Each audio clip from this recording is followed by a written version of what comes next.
Hey, what's up guys, my name is Brad, welcome back to the channel, welcome back to the Duel Links video. Today, we're going to be taking a look at the brand new archetype released in the card trader. Unfortunately, I was going to cover this in part of a Duel Links League video for today, but I thought I'd prioritize the new main box coming out, and that seemed like a better idea. So, we're going to be doing this a little bit differently.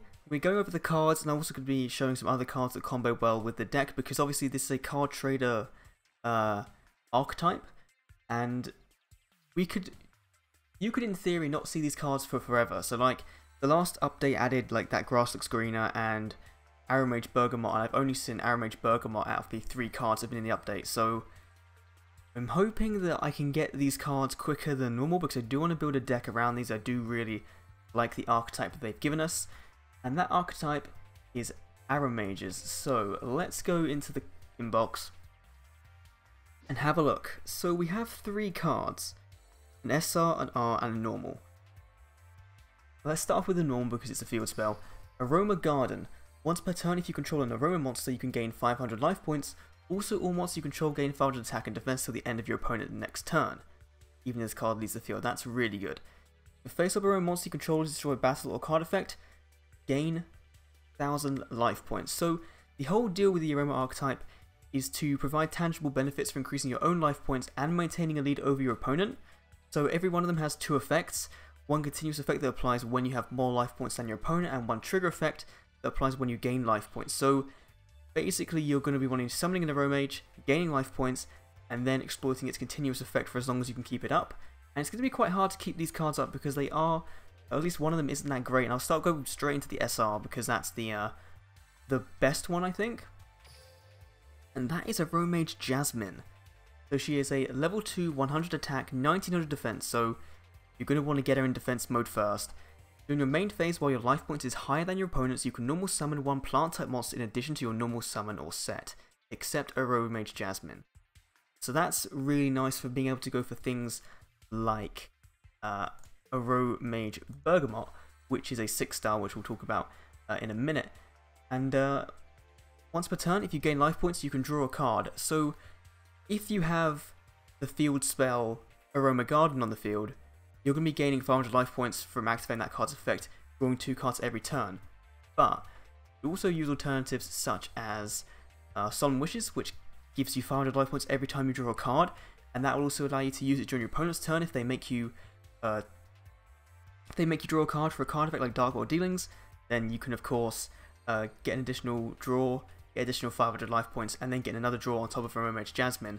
So really good searching potential in this deck. Of course, you can also use it with another fan favorite that's in the meta right now, and that is Golden Ladybug. Now this is the card that once per turn your standby phase, you can reveal it, gain 500 life points, but it remains revealed until the end phase. So a lot of options in Duel Links right now to gain life points to get this effect triggering.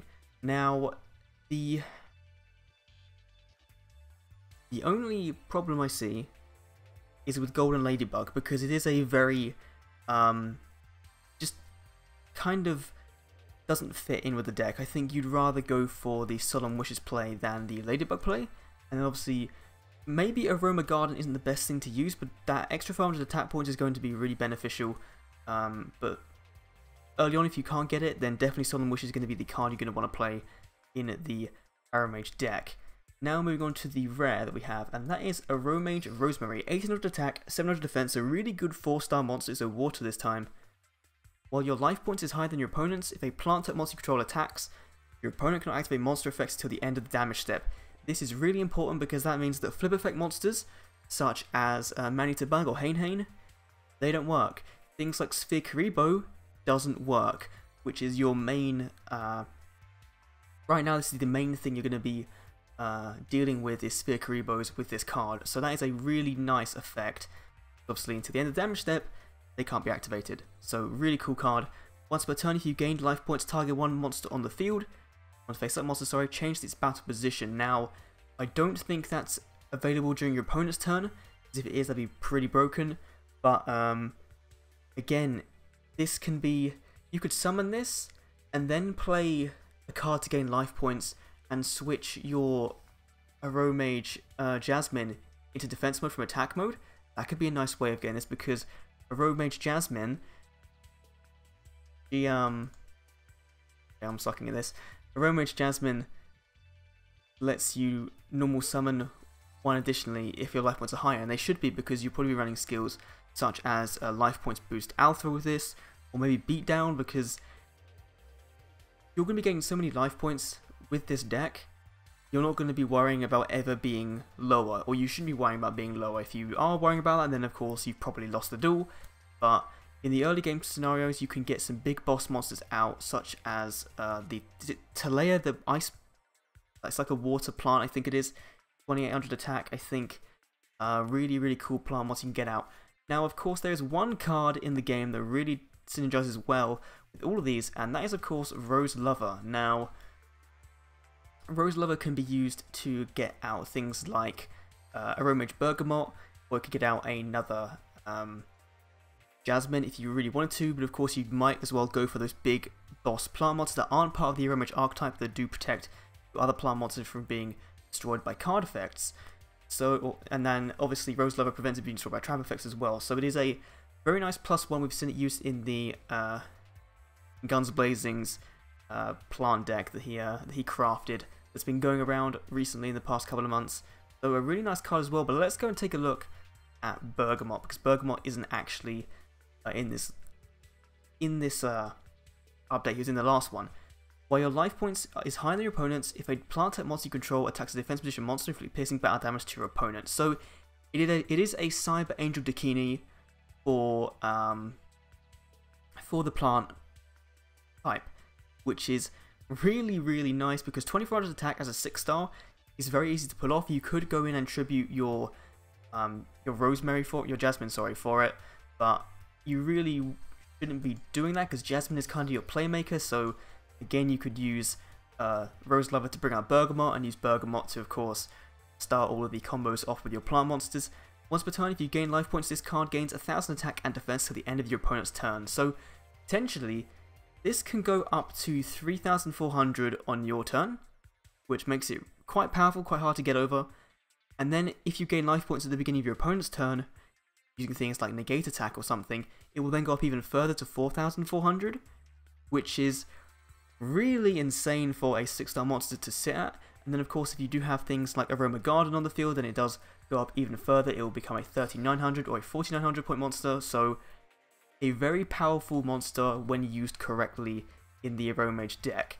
Now again, it's nice that this archetype is a low rarity card trader. The only thing that isn't low rarity is Jasmine, but Jasmine I think you're only be running 1 or 2 of, maybe you are going to be running 3, but you can get away with running 2 at least for now, I think. So if you don't pull it immediately, don't threat. Of course, the rare and normals make it so much easier to come across in the card trader. But there are some cards in the game, or in the archetype, that haven't actually been released into Duel Links yet. So let's quickly take a look at those and see how they'd fit in. So we have here Aromage Kananga. Now this is probably the best one. This is the most control-oriented one. When your life points is higher than your opponent's, face-up monsters your opponent controls lose 500 attack and defense. So again, just making that point differential so much bigger, making it able to go for an OTK very easily.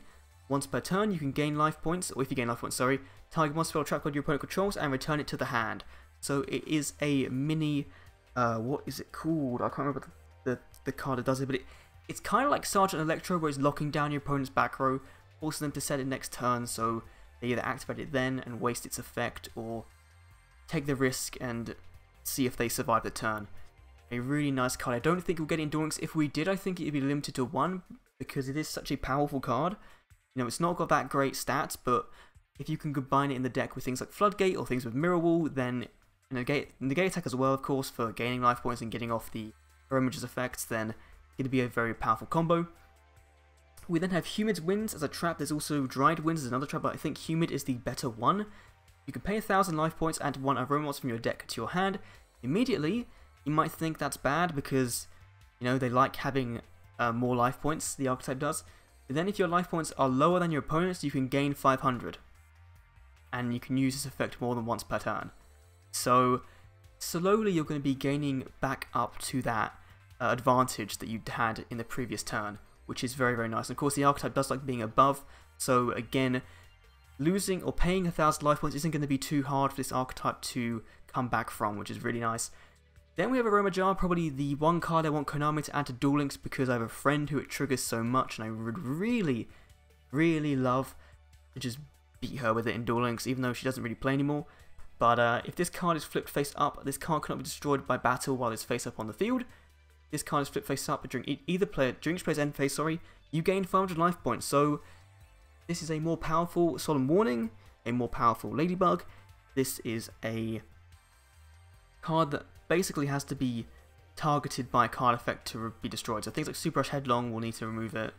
You could Econ take it and Tribute Summon over it to get rid of it, but it is a card that cannot be destroyed by battle. So, you know, it suffers against things like Ancient Gear Golem because they can do piercing, but it is a very fun, trolly card to use. But I think if it did come to Duel Links and everyone be running one, regardless of what deck it was in, you could just splash one of these in, and then you'd be golden, because you'd be gaining so many life points. And finally, Cactus Bouncer. Now this isn't actually part of the archetype, but there was a combo with this, because this card cannot be special summoned while a plant-type monster is other than this card is face up on the field, and neither player can special summon monsters. So the idea, I think, was that you'd summon your Jasmine, and then you'd summon Cactus Bouncer as your next summon, and then your opponent is kind of locked out special summoning, because the Aromage Archetype doesn't special summon a lot, I don't think, unless I'm being a complete idiot. It doesn't special summon a lot by itself, so I think that is a very good way to lock down your opponent from special summoning, especially in Duel Links where special summoning is so prevalent. So things like Cyber Angels, Red Eyes, Blue Eyes, Dark Magician as well would get hit by this. Gladiator Beast would get hit by this as well. So a ton of really cool anti-meta cards that potentially could come to Duel Links and make the Aromage deck so much better than it possibly can be. But I do think that right now the deck is actually going to be pretty fine on its own. It's going to be a fun deck to play with. Definitely going to be a tier 2, tier 3 deck, I think, in terms of meta relevancy. It is going to be a fun deck to play, and I do want to bring you a deck list as soon as I can get these cards into my arsenal from the card trader. But that's going to be it for today's Duel Links video. I hope you guys did enjoy this little bit different look at the archetype. And if you enjoyed these type of videos, let me know in the comment section down below. Let me know your thoughts on the Aromage archetype in the comment section as well. And of course, if I got anything wrong, then do feel free to correct me, because I just want to make these videos as best I can for you guys. So thanks for watching, and I'll see you all in the next Duel Links video. See you then.